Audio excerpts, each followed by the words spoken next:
Es un gusto saludarles nuevamente. ¿El libro de Urantia es una secta? Seguramente usted ha escuchado ese comentario o esa pregunta en varias ocasiones. Vamos a realizar algunas reflexiones. Espero que sean breves. Trataré de ser breve, pero a veces por más que trato no puedo porque hay muchas cosas que decir. Trataré de buscar objetividad y centrándome en principios epistemológicos. Hablar de secta implica hablar de religión. Por lo tanto, es un tema muy complejo y, por supuesto, polémico. Por lo que le pido a usted que tenga mucha apertura. A lo largo de ya tantos años buscando respuestas, indagando por aquí, indagando por allá, indagando por todas partes, leyendo muchos autores de todo tipo, revisando filosofías, posturas científicas o religiosas, etc. Es claro que no todos vamos a coincidir con cada una de las posturas que existen a lo largo de toda la historia, a lo largo de todo el mundo, a lo largo de todas las mentes. Y sin duda, por la naturaleza humana, existen personas, yo les llamo no críticas, sino criticonas. Creo que es diferente. Y hasta burlonas con las formas de explicar el mundo que tienen las posturas diferentes a la suya. Y desde luego, el libro de Urantia no es la excepción. La pregunta clave es, ¿quién tiene la verdad? Y me queda claro que muchos piensan tenerla, pero ¿la tienen o no? No lo sé, eso creo que no me interesa. Yo me considero una persona muy cauta al emitir un juicio. A lo largo de toda la historia, se ha intentado explicar el mundo por muchas personas, algunas bien conocidas, como los famosos filósofos griegos, los famosos filósofos romanos, todos esos filósofos de antaño, de la Edad Media, e incluso también, por supuesto, de la Edad Moderna, o a través de posturas religiosas y en tiempos más recientes posturas científicas. Cada una con sus métodos intentan, lo subrayo, intentan explicar el mundo. Y a lo largo de todo este devenir humano, se han impuesto posturas oficiales que exponen una visión de mundo y a veces se institucionaliza la verdad o su visión de verdad. Digamos la verdad oficializada, por decirlo de alguna forma sencilla, la verdad oficializada. Y muchas personas aceptan solo esas verdades, las oficiales. Por ejemplo, las que determina la NASA. Ya ven que si decimos la NASA dijo o la NASA investigó, entonces nos cuadramos. La FAO, la ONU, la UNESCO, por ejemplo, la revista Nature. Ya ve que se dice la revista Nature, todo mundo también se cuadra. Hasta con el National Geographic, el Fondo Monetario Internacional, el Vaticano u otras religiones institucionalizadas, etcétera, etcétera. Y todo esto lo menciono porque tiene que ver con las sectas.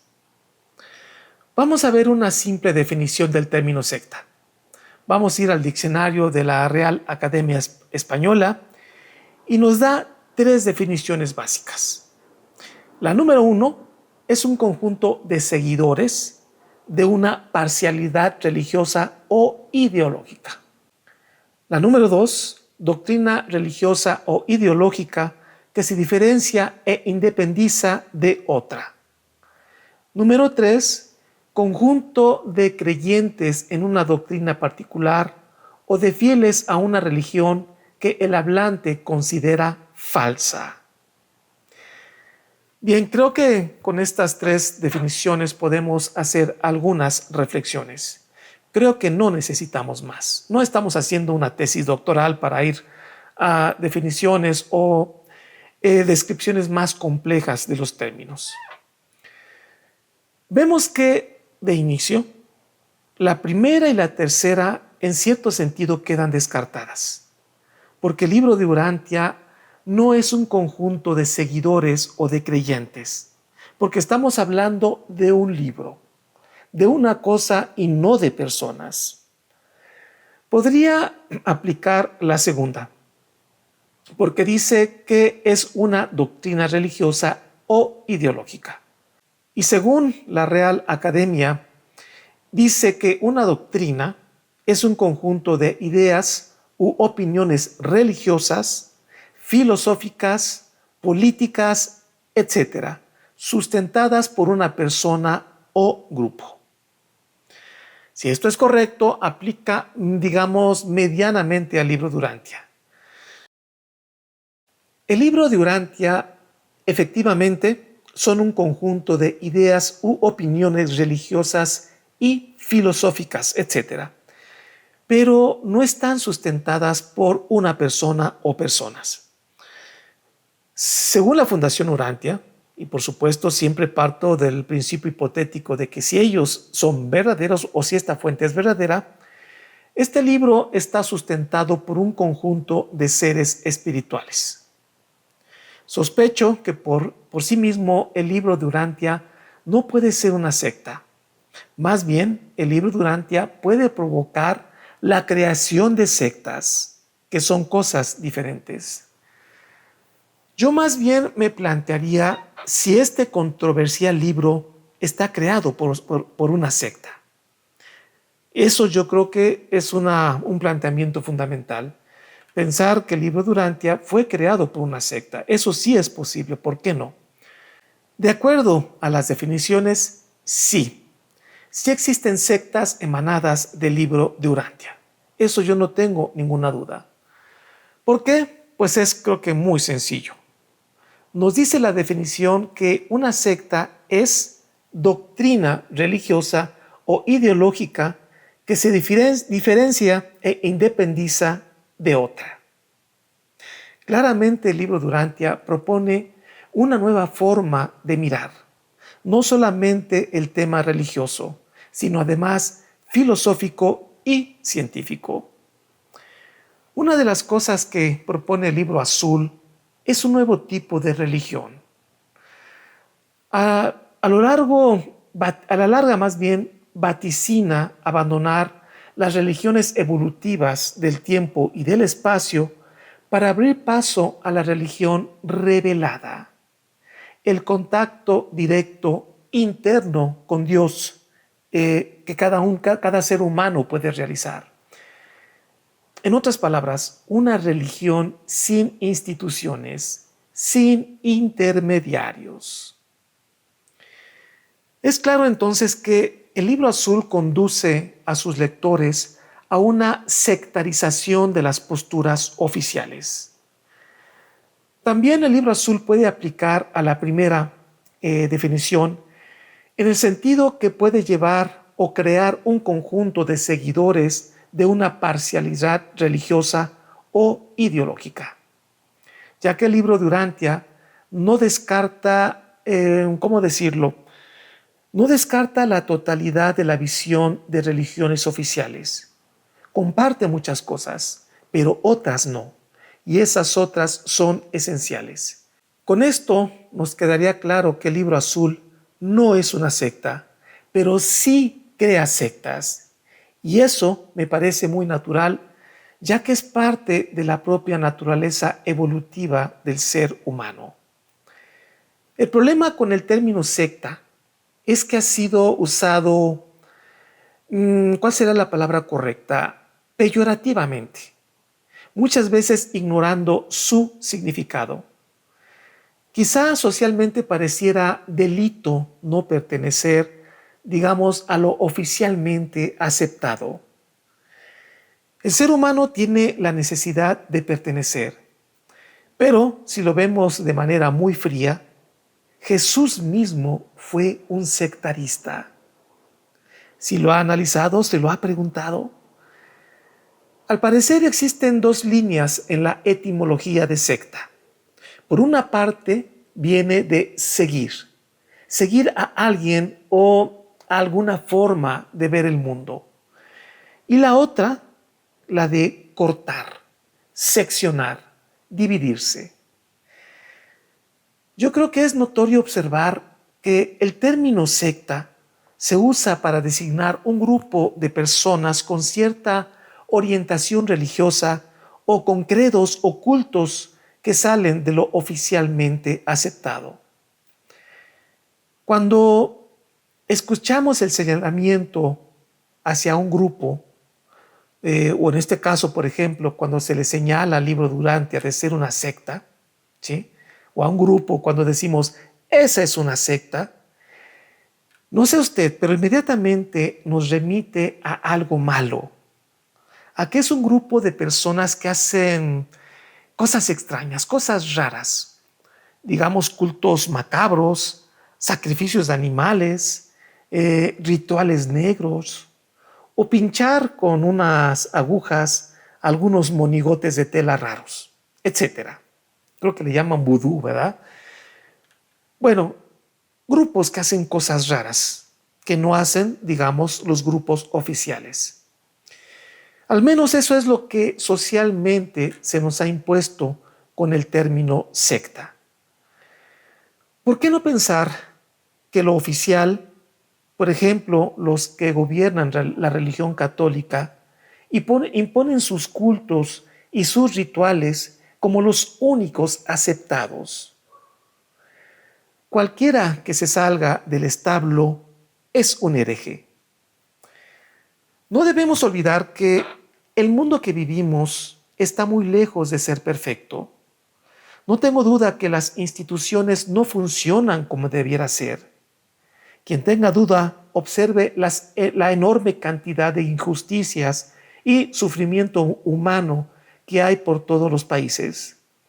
Creo que ni siquiera tiene caso enumerar las cosas aberrantes que hay en el mundo. Tan solo prende las noticias, de esas noticias amarillistas, y va a ver que lo van a bombardear de cosas feas a lo largo del mundo.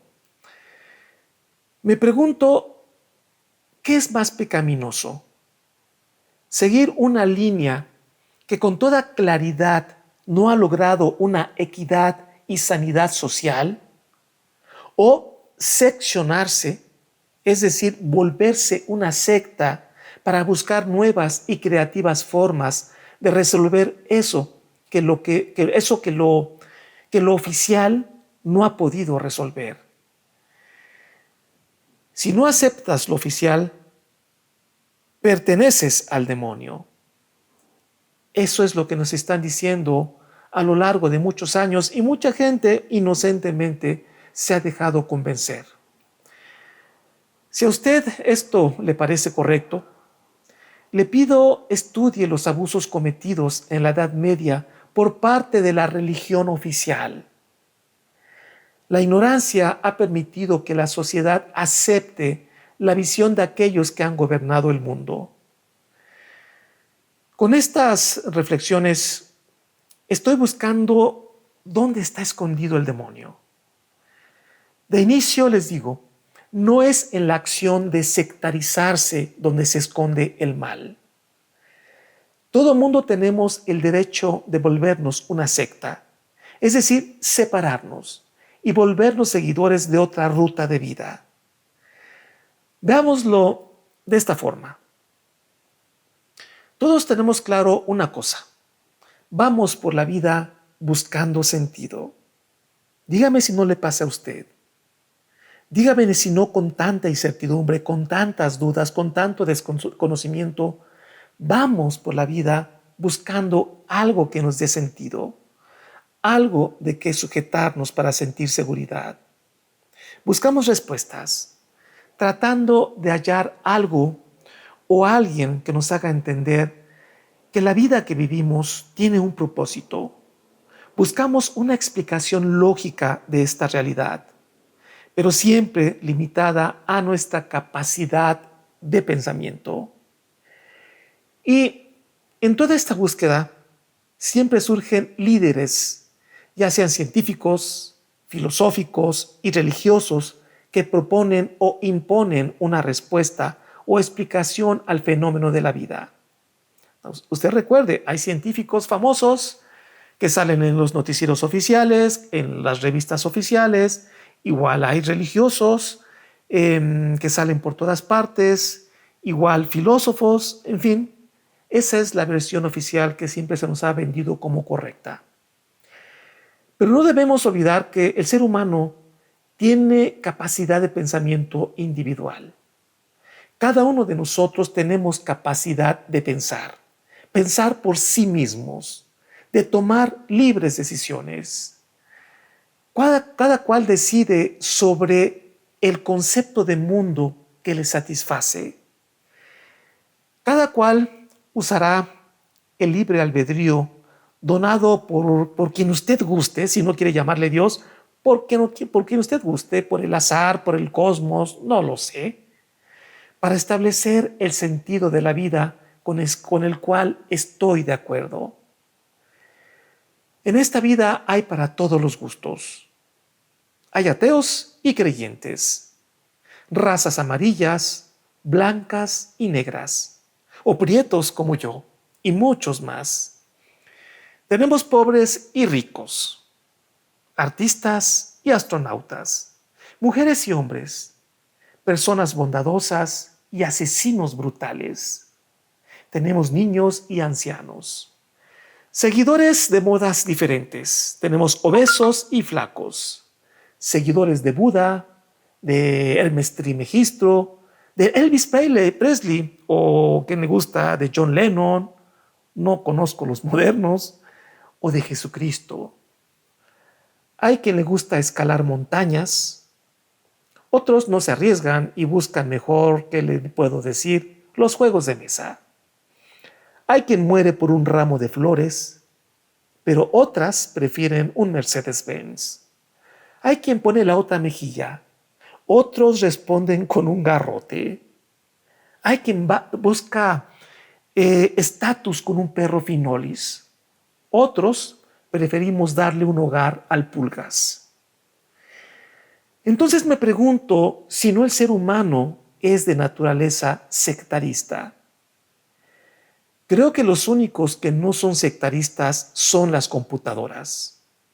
Ellas se pueden alinear a un patrón lógico-matemático sin protestar, porque simplemente no tienen libre albedrío. Por más que las hagan modernas, por más que exista la inteligencia artificial, no tienen libre albedrío y no tienen conciencia de sí mismas, y menos una conciencia espiritual. Veámoslo de otra forma. Supongamos que existe verdaderamente un Dios omnisciente, un Dios omnipotente, y este Dios ha creado millones de seres en millones de mundos y ha creado las condiciones y las capacidades para que cada uno de sus criaturas descubran el regreso a la casa del Padre, a la casa de su Creador, del Creador de los seres humanos. Pero al ser evolutivos, entonces es inevitable el aprendizaje a través del error y el acierto, a través de las tribulaciones. De acuerdo a esta visión, Dios es el centro de gravedad final. Su poder nos atrae lentamente, pero es inevitable, digamos, desacomodarnos de la ruta correcta, de perder la dirección.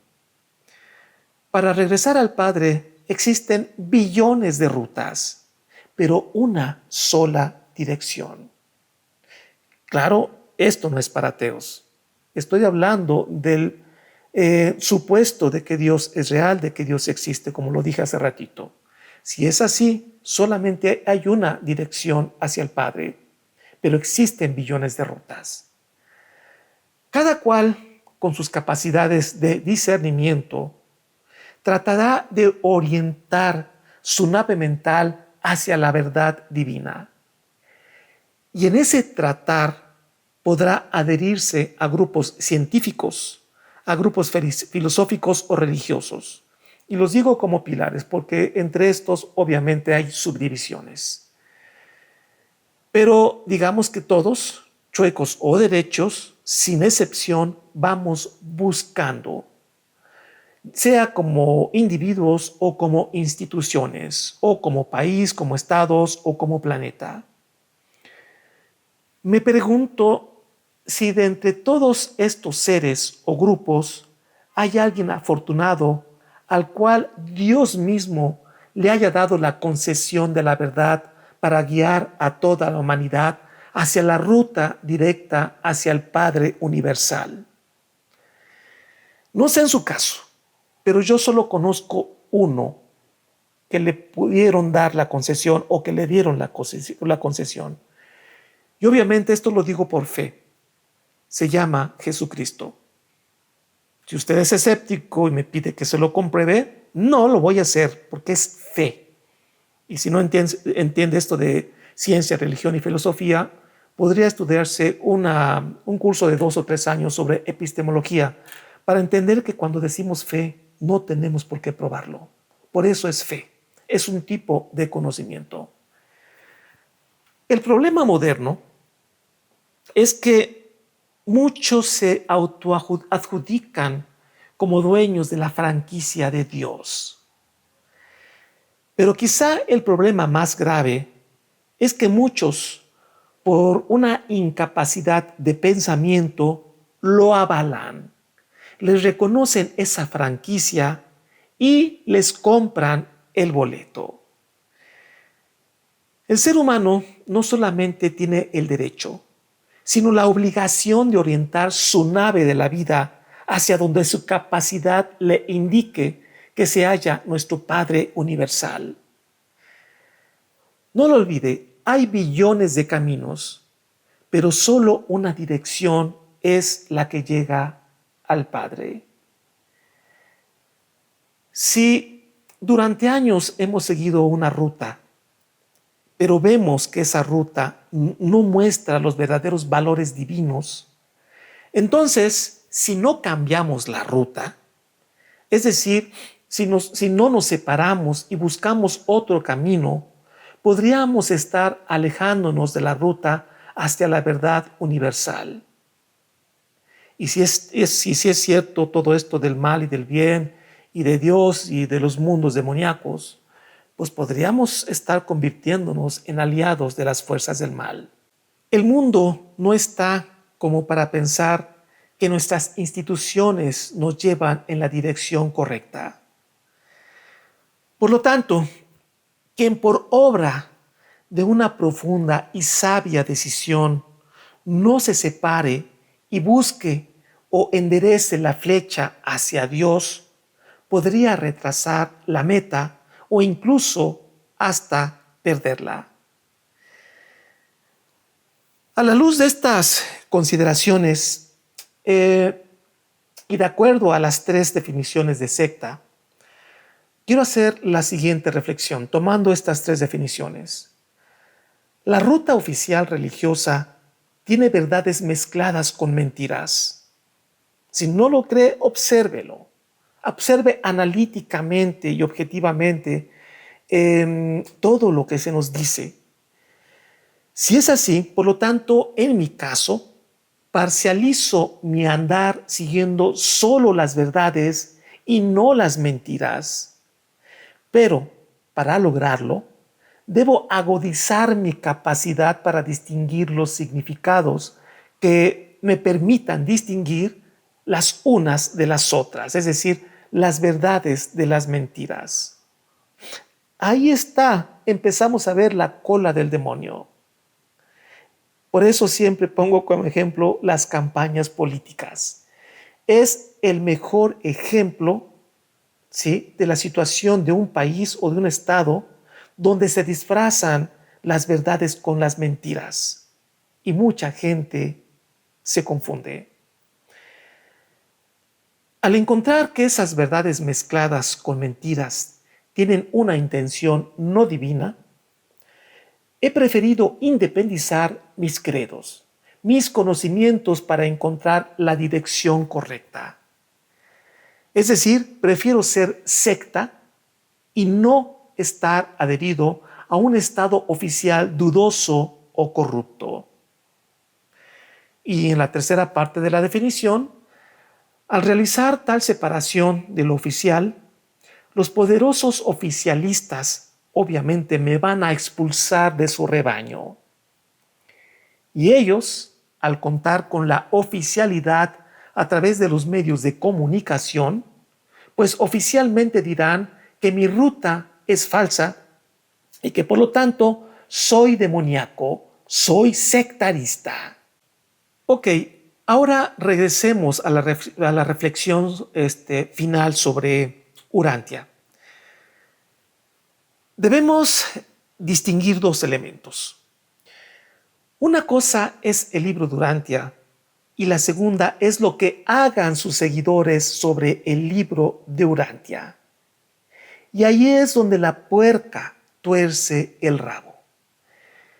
Es claro que cada lector o grupo de lectores del libro de Urantia le dé sentido, lo asuma de manera particular. Recuerdo que hace, no sé, unos 30 años o quizá unos 25, 28 años, me reuní con un lector de Urantia.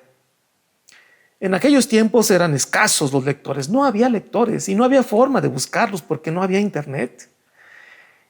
Y sucede que este lector, y ¿sabe cómo lo localicé? Porque yo apoyé a la Fundación Urantia importando libros. En aquel entonces me atendía Bob Solone, no sé si todavía esté Bob Solone, me parece que sí, ojalá, porque es una persona muy simpática.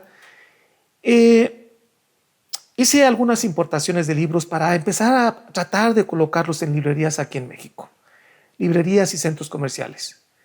Entonces, para poder contactar con lectores, yo hice unos folletitos pequeñitos y los metí en cada uno de los libros nuevos. O sea, metí en la primera página ese volantito, ese escrito, y pues dando mi teléfono, dando mis datos para contactar si es que se querían pues hacer más información y poder hacer lecturas grupales. Y bueno, así es como me contactó este lector. Y sucede que este lector era verdaderamente un fanático, por no decir un psicópata urantiano, una persona altamente peligrosa. No les cuento detalles para no hacerlo más largo. Pero igualmente conozco también, por supuesto, lectores altamente éticos y ecuánimes. No dudo que se formen grupos, si no es que ya los hay, de personas que hagan cultos extraños o realicen actividades poco congruentes con el libro o incluso lleguen a la violencia o actos malvados en aras de los mensajes de este y de cualquier libro. No dudo que se empiece a ponerlo como algo sagrado. Por ahí me he encontrado con comentarios que ya van por ese tono. No me gusta. Pero bueno, como digo, esto no es propio del libro de Urantia. El ser humano es capaz de transgiversar todo, de fanatizarse aún por las cosas más bellas y nobles. Entonces aquí viene un punto muy importante.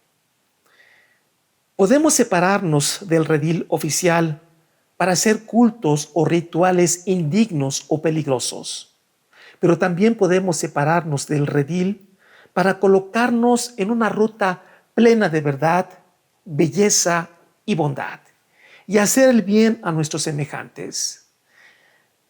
Las sectas son malas o buenas dependiendo del grado de sincronización con las realidades divinas.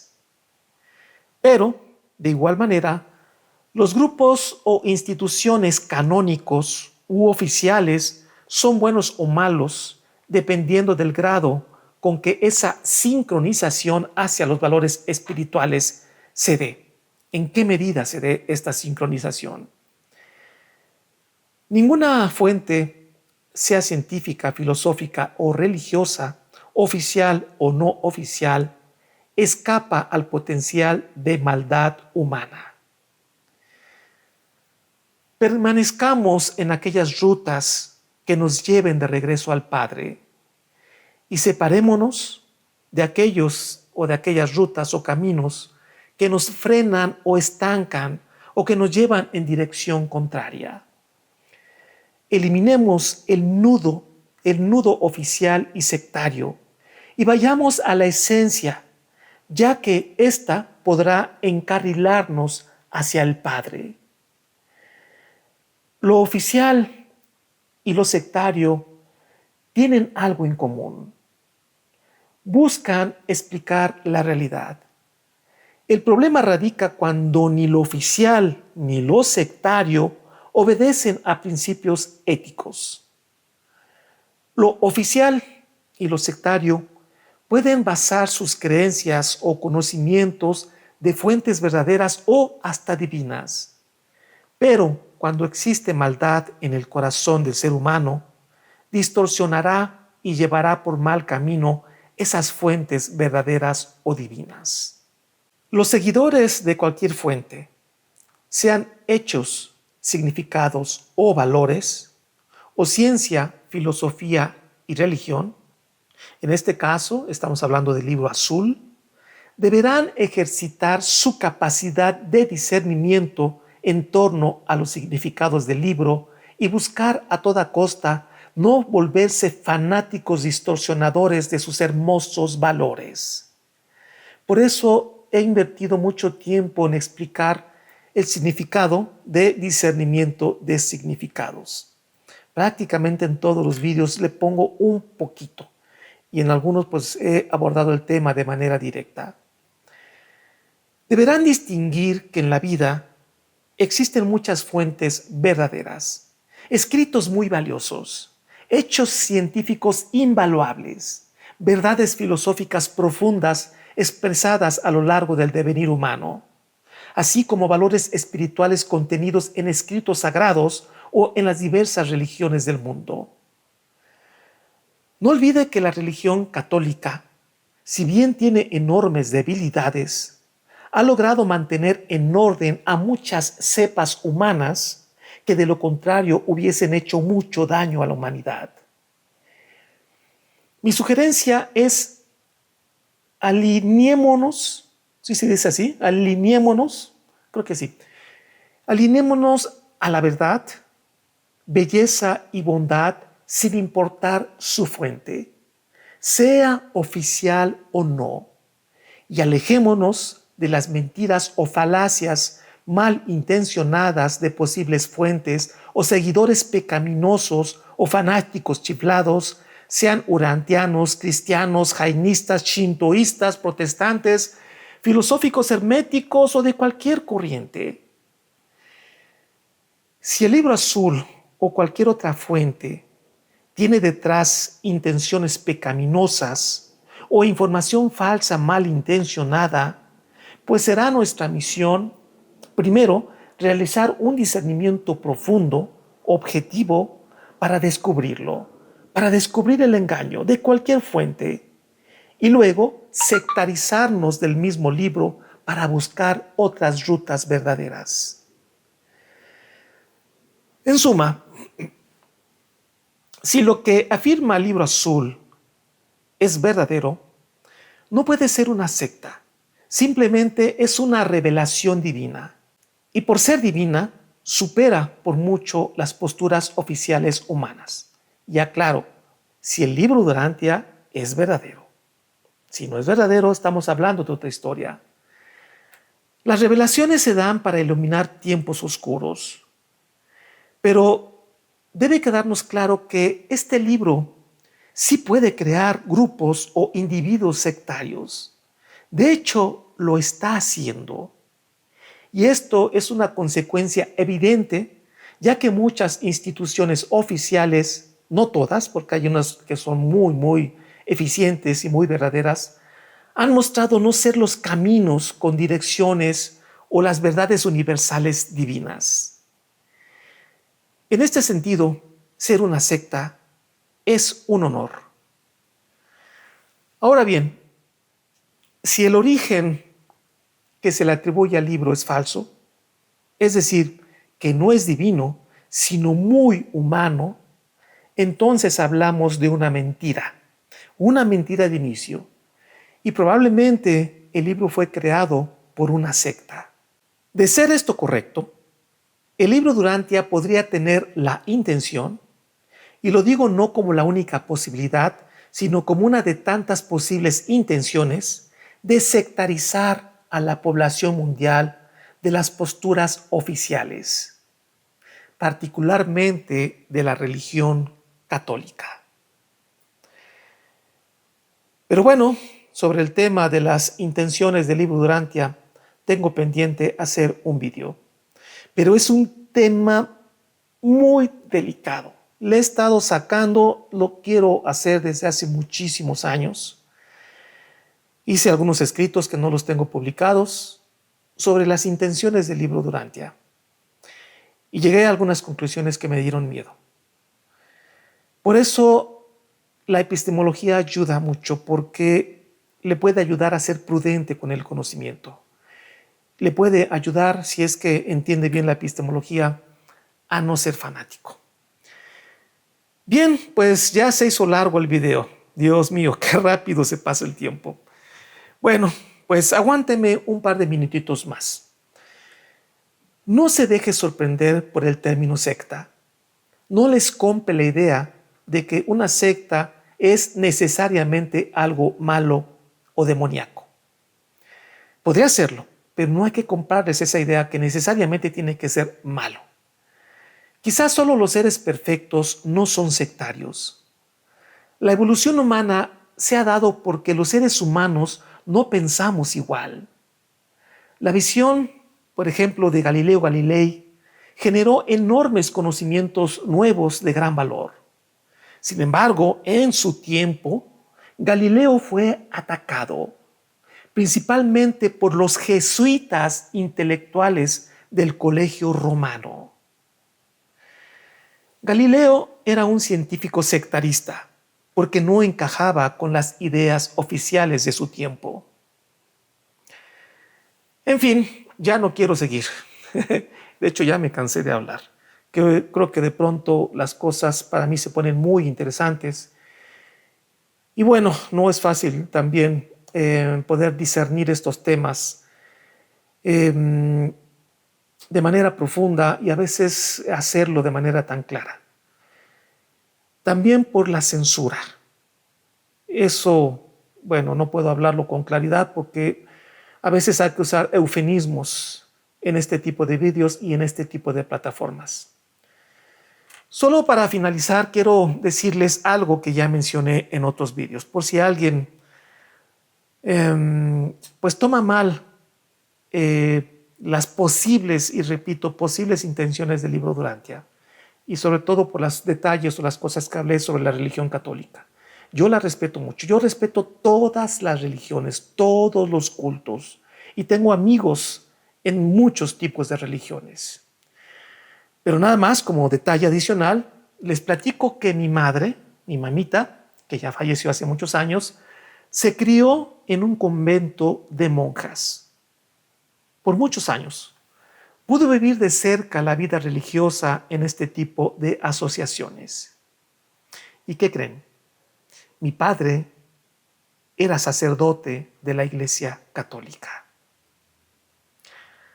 Ambos decidieron separarse de sus instituciones y seguir otro camino, formar una familia. Tuvieron 6 hijos, yo fui el quinto. La vida creo que es como un enorme árbol.